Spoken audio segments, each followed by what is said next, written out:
to see the National Guard standing on those same steps when there was a peaceful protest, and now to see a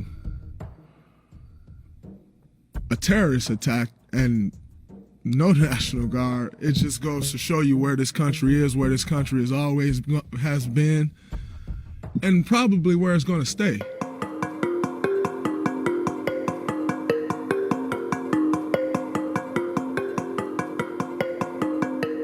Hey, Republicans who supported this president, especially the ones in the joint session of Congress today, have you had enough?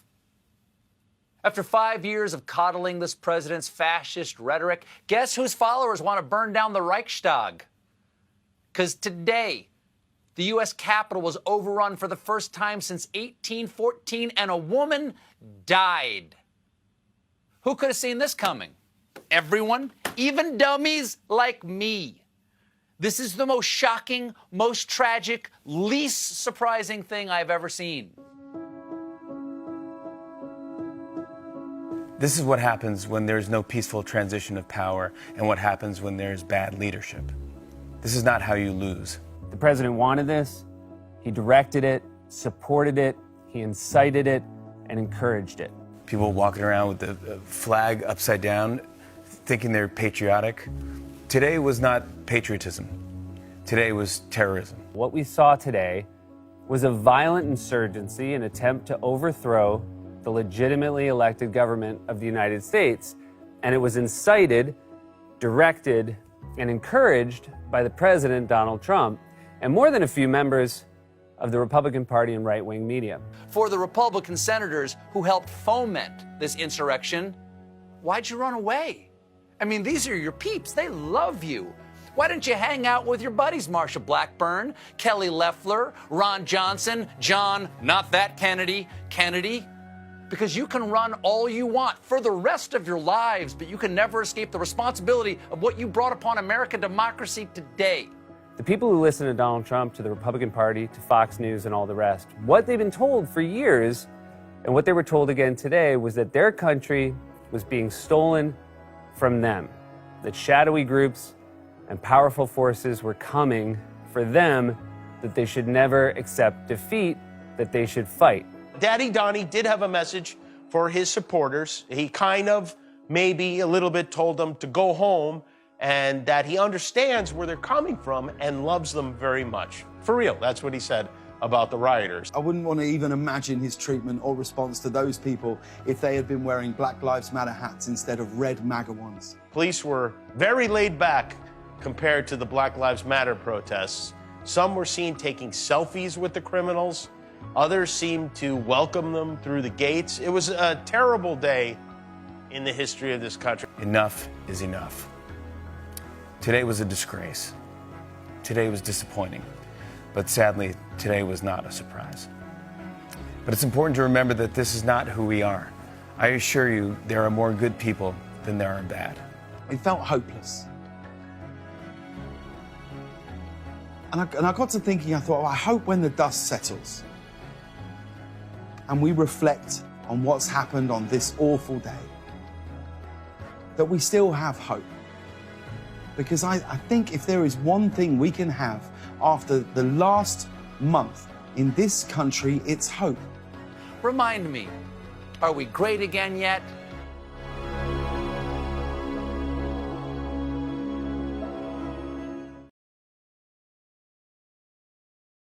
I didn't wear a mask. I listened to the wrong people say the wrong things.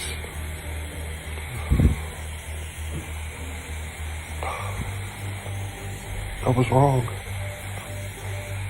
Can't be more wrong.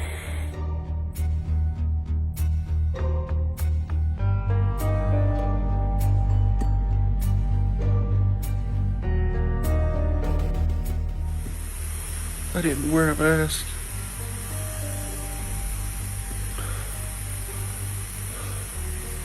I should have. I didn't. I believe this was just a flu. That it was all gonna go away. That it was political.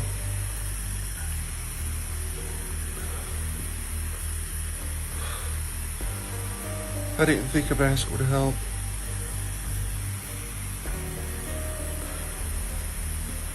Like my paramedic said, if they don't help, then why do frontline workers that wear them, and hospital people that wear them, get it at a such lower rate than the rest of society? You don't want to end up like me.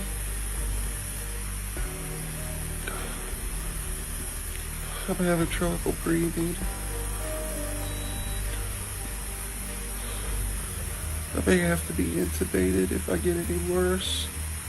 I will get intubated if I get any worse.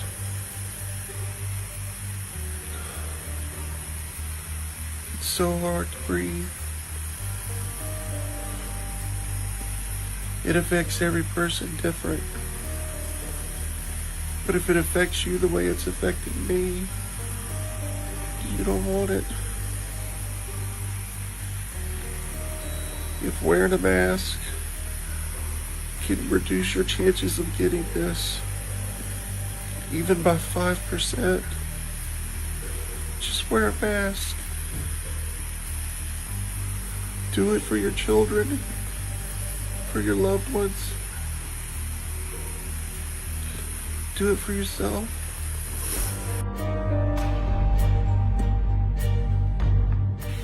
Breathing is better.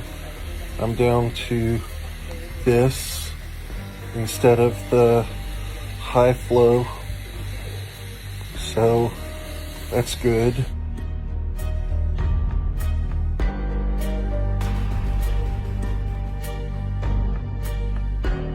It's not just masks. It's masks. It's social distancing. It's cleaning your hands. It's avoiding contact unless you absolutely have to.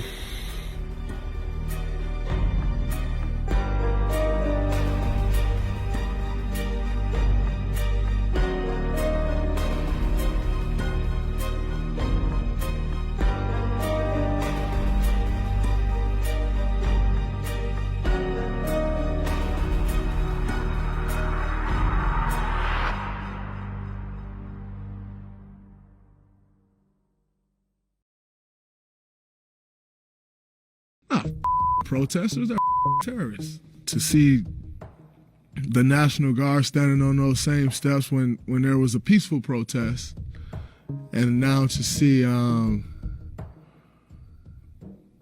terrorist attack and no National Guard, it just goes to show you where this country is, where this country has been, and probably where it's going to stay. You know, I've seen a lot of things of shoot them like we would have been shot. I don't think that's the right thing to do either. I think stop shooting us. I think that's more the battle cry than necessarily shoot them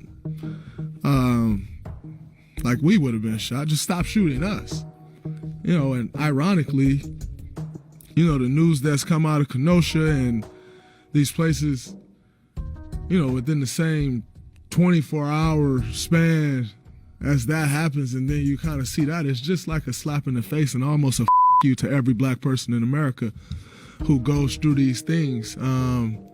It's almost like they want to show you that they have power and want to show you that I can say you and there's nothing you can do about it. You know, it just goes to show the policing system was built against black people, you know, black and brown people.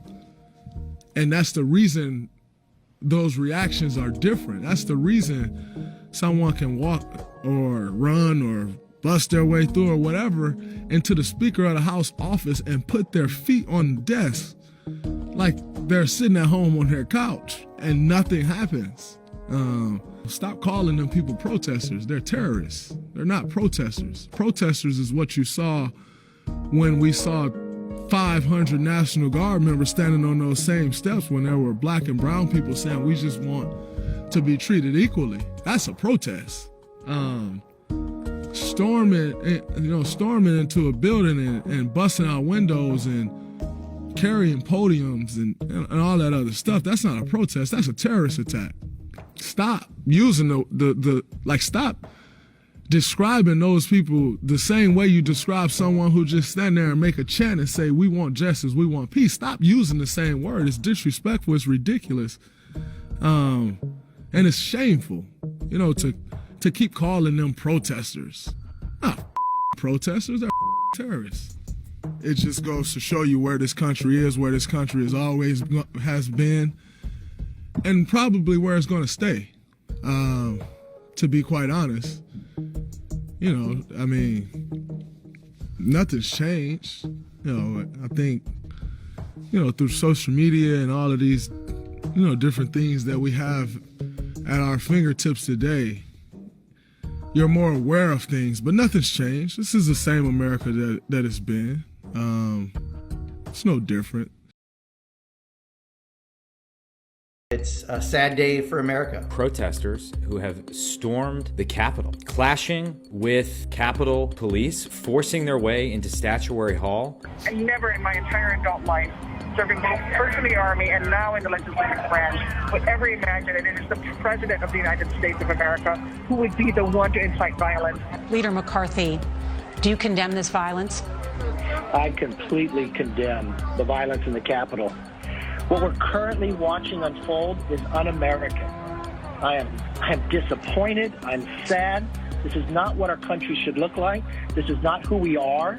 This is not the First Amendment. This has to stop, and this has to stop now. The president is inciting domestic terrorism and acting so incredibly irresponsibly because he's not happy that he lost the election. Peaceful protesting is fine, and we welcome that in this country. What's going on right now in the U.S. Capitol is not acceptable. Just totally inappropriate what's happening outside the Capitol. The storming of the Capitol was a coup attempt with the purpose of overturning the election of a duly elected president.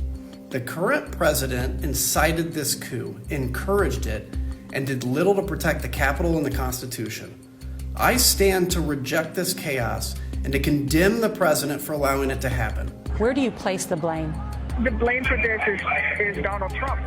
He is the one that has been spreading conspiracy theories, falsehoods. This is the cost of countenancing an effort by Congress to overturn the election and telling thousands of people that there is a legitimate shot of overturning the election today, even though you know that is not true. Mr. President, words have consequences. Demand that your agitators stand down and respect the peaceful transfer of power. The election is over. Call it off. He is the one that is rejecting the results of this election, which have been certified by all 50 governors. It is this president who has incited his supporters to this violence. This is Donald Trump's fault. He is fully responsible for this today, and it is shameful.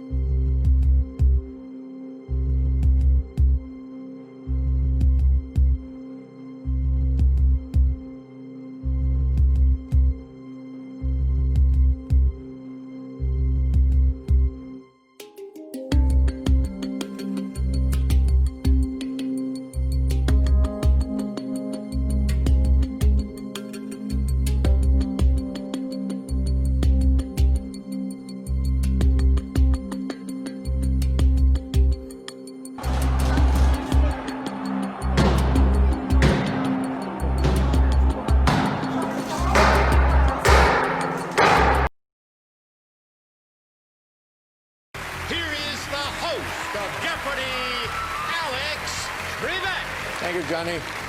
Hello, ladies and gentlemen.